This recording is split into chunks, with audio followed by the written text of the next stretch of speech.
Anu Verma. Welcome back to my channel crackboard 1890। So आज इस video में हम आपके लिए कुछ ऐसे टिप्स लेके आए हैं क्योंकि इट्स वेरी हाई टाइम, बहुत कम टाइम बचा है आपके बोर्ड्स एग्जाम्स के लिए। तो आपको किन किन चीजों का ध्यान रखना है कि आप अपना कॉन्फिडेंस बिल्डअप कर पाए। ठीक है, जब तक आप अपना कॉन्फिडेंस बिल्डअप नहीं कर पाएंगे कि हाँ भाई मेरे बोर्ड्स हैं 2 महीने बाद है, तो दूसरे के कहने से, दूसरे की कोई भी आप बात को अपने अंदर तभी ले पाएंगे जब आप अपने आप से सोचेंगे कि मुझे अपने बोर्ड की प्रिपरेशन कैसे करनी है। और बोर्ड की प्रिपरेशन करने के लिए हमें किन किन बातों का ध्यान रखना है। ठीक है, खासकर हम बात करते हैं मैथ सब्जेक्ट की।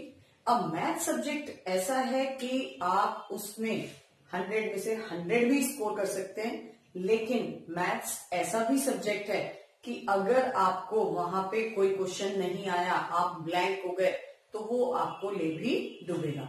तो कोशिश करें कि आप मैथ्स में 100 की तरफ ही अपना ध्यान रखें। तो हमें उन किन किन चीजों का ध्यान रखना है, कैसे अपना कॉन्फिडेंस बिल्डअप करना है, आज इसी चीज को लेके हमने ये वीडियो प्रोवाइड करवाया है आपको। अब सबसे पहले तो हमें क्या है कि remove your fear from maths. जो एक अंदर हमारे डर है, नहीं मेरे बस की मैथ्स नहीं है, मैथ्स में तो मेरे नंबर ही नहीं आते हैं, मैथ्स तो मुझे समझ ही नहीं आती है, मैं तो परेशान हो गया हूँ इसको देख देख के, ये तो फॉर्मूले ही समझ नहीं आ रहे हैं। इन सब चीजों से अपने आप को थोड़ा ऊपर लाइए, क्योंकि ये सब चीजें सोचने का टाइम अब आपके पास बिल्कुल भी नहीं है।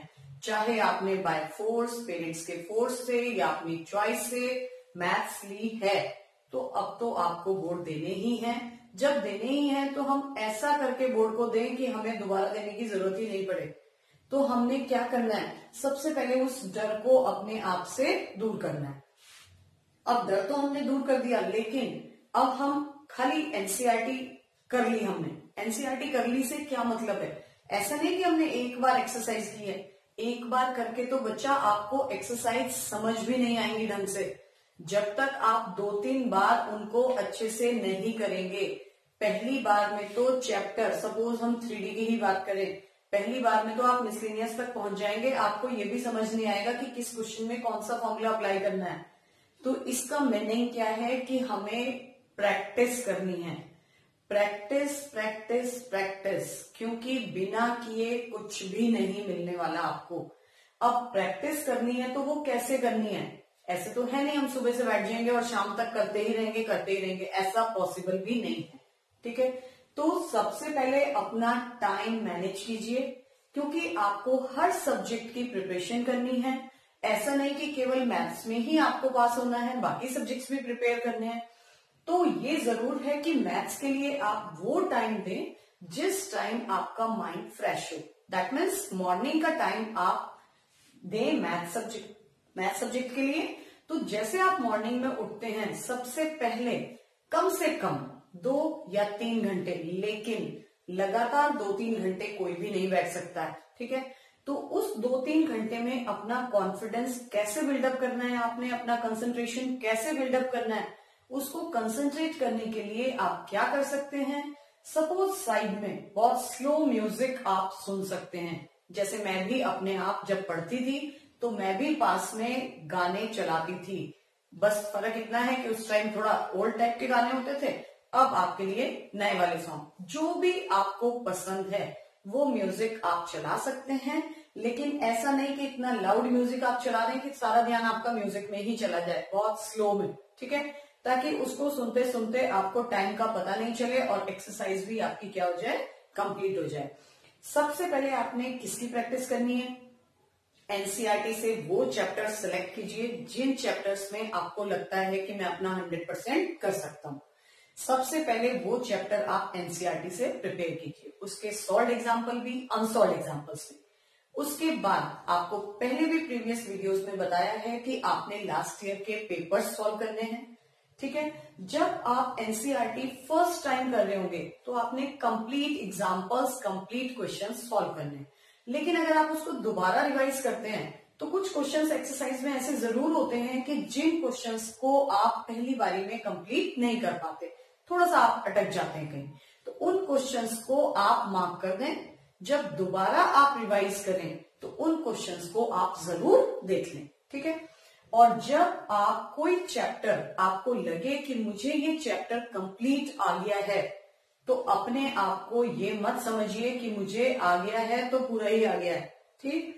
लेकिन आपने करना क्या है, कोई भी चैप्टर कंप्लीट हो जाए, प्रीवियस ईयर के क्वेश्चन पेपर आप देखिए, उसके उसी चैप्टर के जितने क्वेश्चंस आए हैं वो सारे क्वेश्चंस आप ट्राई कीजिए, रिटर्न में कीजिए। जितनी बार आप प्रैक्टिस करेंगे उतना ही क्वेश्चन आपका अपना हो जाएगा। ऐसा नहीं है कि आपको ये क्वेश्चन आता है, आपने एक स्टेप किया और उसके बाद छोड़ दिया। जितनी ज्यादा से ज्यादा आप रिटर्न में प्रैक्टिस करेंगे पेपर में, आपको उतनी ही ज्यादा हेल्प होगी, ठीक है। कई बार होता क्या है, हमने किसी क्वेश्चन को किया है लेकिन हाफ में ही छोड़ दिया, लास्ट के 2 स्टेप नहीं किए, तो जब आप पेपर में उस क्वेश्चन को अटेम्प्ट करते हैं तो बेटा वो लास्ट के 2 स्टेप में ही क्या हो जाओगे, आप अटक जाओगे। तो ऐसा नहीं करें। जितनी ज्यादा से ज्यादा आप प्रैक्टिस कर सकते हैं, बहुत ज्यादा टाइम आपके पास नहीं है, तो आप अपना पूरा 100% दीजिए। उसके बाद आपने क्या करना है, सबसे पहले तो जैसे हम एक एग्जांपल दें आपको कि एक क्लास है हमारी पूरी, उस क्लास में हम ही पढ़ा रहे हैं, सेम बुक से पढ़ा रहे हैं, सेम लेक्चर दे रहे हैं, लेकिन एक बच्चा 99, 100 भी स्कोर कर रहा है, वहीं दूसरा बच्चा 0 भी स्कोर कर रहा है। दैट मीन्स थोड़ा सा पार्शियल तो ऊपर वाला गॉड भी है ना, उसने हर किसी को अलग अलग माइंड दिया है, अलग अलग माइंड दिया है। तो उसका क्या मीनिंग है, हम दूसरे की कॉपी नहीं करें।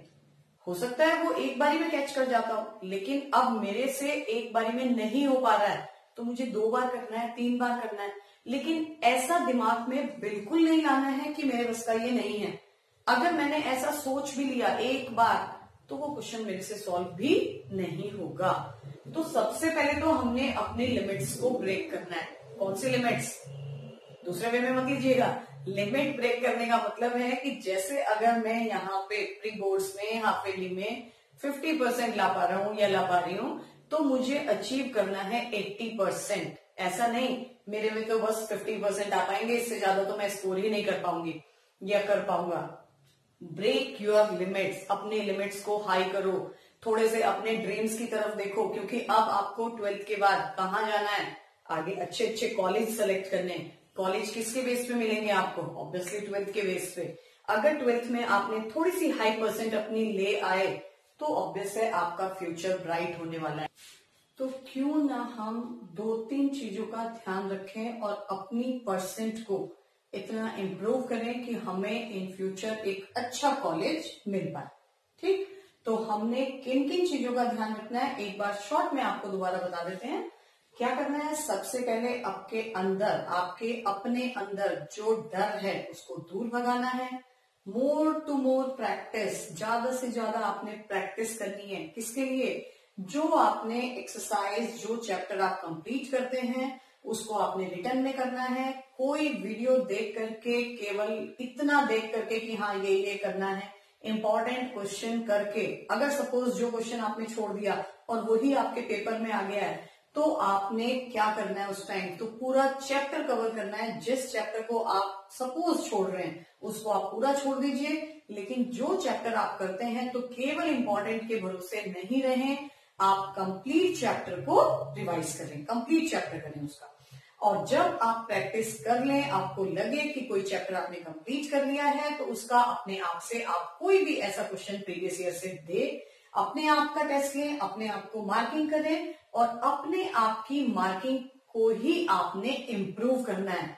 एक बार करके देखिए, जब आपको लगेगा कि पिछले टेस्ट में मैंने 60 गेन किए थे और नेक्स्ट टेस्ट में मैं 70 ला रहा हूं, अपनी ही लिमिट्स को आपने क्या किया है, क्रॉस किया है, उससे ऊपर पहुंचे आप, तो आपका कॉन्फिडेंस देखिए कैसे बिल्डअप होता है, कैसे आप बूस्टअप होते हैं। और आपने टाइम मैनेजमेंट का स्पेशली ध्यान रखना है।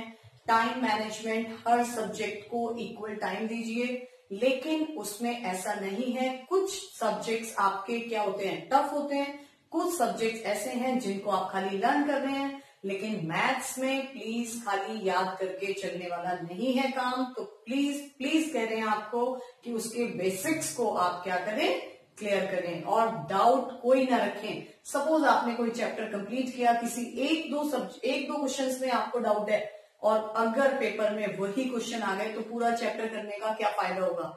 तो किसी भी चैप्टर के जो डाउट्स हैं वो क्लियर करें, चाहे अपने ट्यूटर से करें, चाहे अपने टीचर से करें या यूट्यूब की हेल्प से करें। जहां से भी आप अपने डाउट्स को क्लियर करते हैं वो डाउट्स अपने क्लियर करें।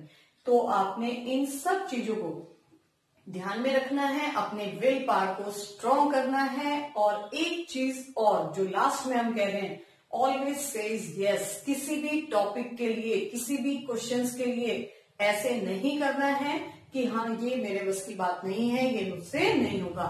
हमेशा ये सोच के करिए कि नहीं मुझे ये करना ही करना है। तो कोई ताकत नहीं कि जो आपके नंबर आने से रोक दे। इन सब चीजों का आपने ध्यान रखना है। हाँ, कभी भी ओवर कॉन्फिडेंट नहीं होना है। ये चैप्टर तो मैंने कर लिया है, मुझे अब इसको दोबारा देखने की जरूरत नहीं है। प्लीज प्लीज दोबारा कह रहे हैं आपको, जब भी आप चैप्टर दूसरा नया स्टार्ट करें, पिछले चैप्टर का 1 या 2 क्वेश्चन हमेशा रिवाइज करें ताकि वो चैप्टर भी आपका क्या रहे, साथ साथ तैयार रहे। तो इन सब चीजों को ध्यान में रखते हुए अगर आप बोर्ड की प्रिपरेशन करते हैं तो आपके अच्छे मार्क्स आएंगे ही आएंगे। इन सब चीजों का आप क्या करेंगे, अच्छे से ध्यान रखेंगे, अपना कॉन्फिडेंस बिल्डअप करेंगे और बोर्ड के लिए तैयारी करेंगे। So best wishes for your boards exams and bye bye.